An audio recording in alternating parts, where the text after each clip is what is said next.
नमस्कार, मैं संक्षेप बरनवाल स्वागत करता हूं आप सभी का बीते 24 घंटों की प्रमुख खबरों के साथ। आज की प्रमुख खबरें कुछ इस प्रकार से हैं।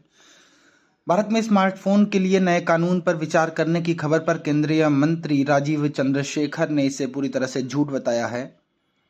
शिवसेना के मुद्दे पर कि असहमति के आधार पर फ्लोर टेस्ट हो, इस पर सुप्रीम कोर्ट ने इसे कहा कि केवल असहमति के आधार पर फ्लोर टेस्ट नहीं बुलाया जा सकता है। केवल क्लीन शेव दूल्हों की होगी शादी। राजस्थान में सामूहिक विवाह समारोह से पहले कुमावत समुदाय। बार काउंसिल ऑफ इंडिया ने विदेशी वकीलों लॉ फर्म्स को भारत में दी लॉ प्रैक्टिस की अनुमति। भारत के डॉक्टरों पर गर्व है। एम्स में गर्भ के अंदर बच्चे की 90 सेकंड में हार्ट सर्जरी पर प्रधानमंत्री। उत्तर प्रदेश में दुल्हन के 12वीं कक्षा में कथित तौर पर कम अंक आने पर दूल्हे ने रद्द की शादी।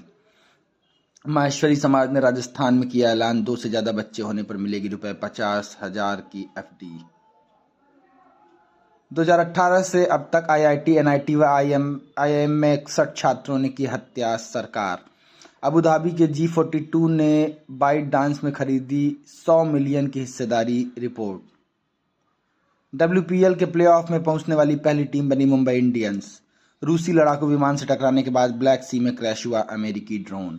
न्यूजीलैंड के आइलैंड्स में आया 7.0 तीव्रता का भूकंप, सुनामी की चेतावनी।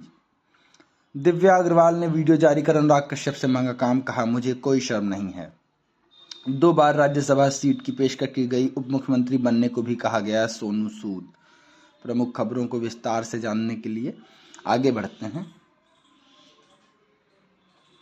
केंद्रीय आईटी राज्य मंत्री राजीव चंद्रशेखर ने उन रिपोर्ट्स को खारिज किया है जिनमें दावा किया गया था कि सरकार प्री इंस्टॉल्ड ऐप्स पर कार्रवाई के लिए स्मार्टफोन्स के लिए नया सुरक्षा कानून बनाने पर विचार कर रही है।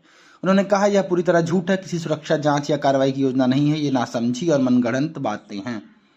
सुप्रीम कोर्ट ने उद्धव ठाकरे की अगुवाई वाली महाराष्ट्र सरकार के गिरने को लेकर कहा है कि विधायकों के बीच मतभेद राज्यपाल के लिए फ्लोर टेस्ट बुलाने का पर्याप्त आधार नहीं है।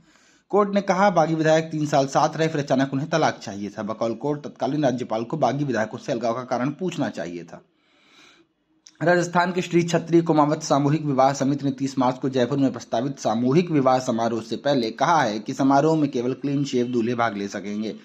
समिति के अध्यक्ष सत्यनारायण मवार ने कहा कि पश्चिमी सभ्यता के प्रभाव में आकर कई दूल्हे शादी में लंबी दाढ़ी के साथ आते हैं, जो अशोभनीय है। बार काउंसिल ऑफ इंडिया ने विदेशी वकीलों व लॉ फर्म्स को भारत में अंतर्राष्ट्रीय कानून और अंतर्राष्ट्रीय आर्बिट्रेशन मामलों की प्रैक्टिस करने की अनुमति दे दी है। इसके तहत पंजीकृत विदेशी वकील सिर्फ गैर मुकदमे वाले मामलों में भारत में लॉ की प्रैक्टिस कर सकेंगे। वहीं विदेशी लॉ फर्म्स या विदेशी वकीलों को अदालतों में केस लड़ने की अनुमति नहीं होगी। प्रधानमंत्री नरेंद्र मोदी ने एक महिला के गर्भ में पल रहे बच्चे की हार्ट सर्जरी करने वाले एम्स के डॉक्टरों की तारीफ की है। प्रधानमंत्री ने कहा भारत के डॉक्टरों की निपुणता और इनोवेशन के लिए उन पर गर्व है। डॉक्टरों ने दुर्लभ बलून डायलेशन प्रक्रिया के जरिए केवल 90 सेकंड में सर्जरी पूरी की। कन्नौज में दुल्हन के 12वीं कक्षा में कथित तौर पर कम अंक आने पर दुल्हन ने शादी रद्द कर दी। वहीं दुल्हन के पिता का आरोप है कि दूल्हे पक्ष ने दहेज की मांग पूरी नहीं होने के चलते शादी रद्द की। दूल्हे पक्ष पर गोद भराई की रस्म के बाद दहेज मांगने का आरोप भी है।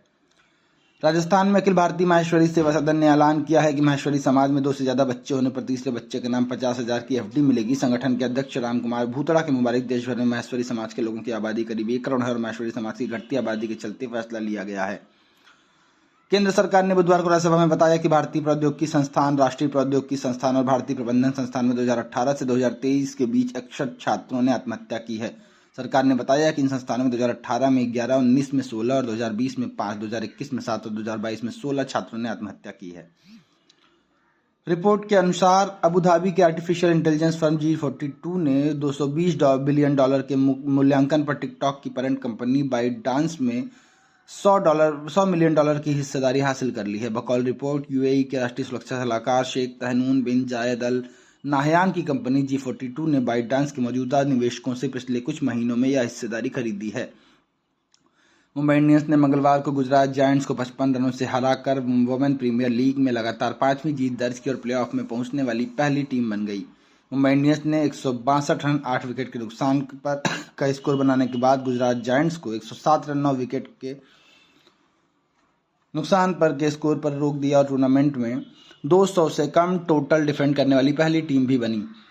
आया है अमेरिकी सेना ने बताया है कि ब्लैक सी के ऊपर रूस का एक लड़ाकू विमान अमेरिका के MQ-9 रीपर सर्विलांस ड्रोन से टकरा गया, जिसके कारण ड्रोन क्रैश हो गया। अमेरिकी सेना के मुताबिक अंतर्राष्ट्रीय वायु क्षेत्र में रूटीन ऑपरेशन कर रहे ड्रोन को 2 रूसी लड़ाकू विमानों ने रोकने की कोशिश की और यह रूस की एक गैर जिम्मेदाराना हरकत है। अमेरिकी जियोलॉजिकल सर्वे के मुताबिक न्यूजीलैंड के कर्माडेक आइलैंड्स रीजन में गुरुवार सुबह 7.0 तीव्रता का भूकंप आया और भूकंप का केंद्र 22.1 किलोमीटर यानी 13.7 मील की गहराई में था। यूएस सुनामी वार्निंग सिस्टम ने कहा है कि भूकंप के बाद सुनामी की चेतावनी जारी की गई है। भूकंप से अब तक किसी तरह के नुकसान की खबर नहीं है। बॉलीवुड अभिनेत्री दिव्या अग्रवाल ने इंस्टाग्राम पर अपना एक वीडियो जारी कर फिल्म मेकर अनुराग कश्यप से काम मांगा है। वीडियो में उन्होंने कहा, आपके साथ काम करना चाहती हूँ, खैरात में आपका वेब शो या फिल्म नहीं चाहिए, बस ऑडिशन देने का जरिया बता दीजिए। वहीं कैप्शन में उन्होंने लिखा, बेवकूफ़ कह सकते हैं लेकिन सबके सामने काम मांगूंगी क्योंकि मुझे काम मांगने में कोई शर्म नहीं है। अभिनेता सोनू सूद ने ANI के पॉडकास्ट में बताया कि उन्हें 2 बार राज्यसभा सीट की पेशकश की गई लेकिन उन्होंने उसे अस्वीकार कर दिया। बकौल सूद उन्हें उप मुख्यमंत्री बनने को भी कहा गया। उन्होंने कहा, मैं अपने नियम खुद बनाने की कोशिश करता हूं, मुझे ऐसा नहीं लगे कि मैं दूसरे के बनाए हुए रास्ते पर चल रहा हूं। आज की प्रमुख खबरें कुछ इस प्रकार से थीं। बहुत बहुत शुक्रिया, बहुत बहुत धन्यवाद। अपना और अपनों का ख्याल रखिएगा। यदि मेरी पढ़ी यह खबर आपको अच्छी लगे तो इसे अपने इष्ट मित्रों से ज़रूर शेयर कीजिएगा। बहुत बहुत शुक्रिया।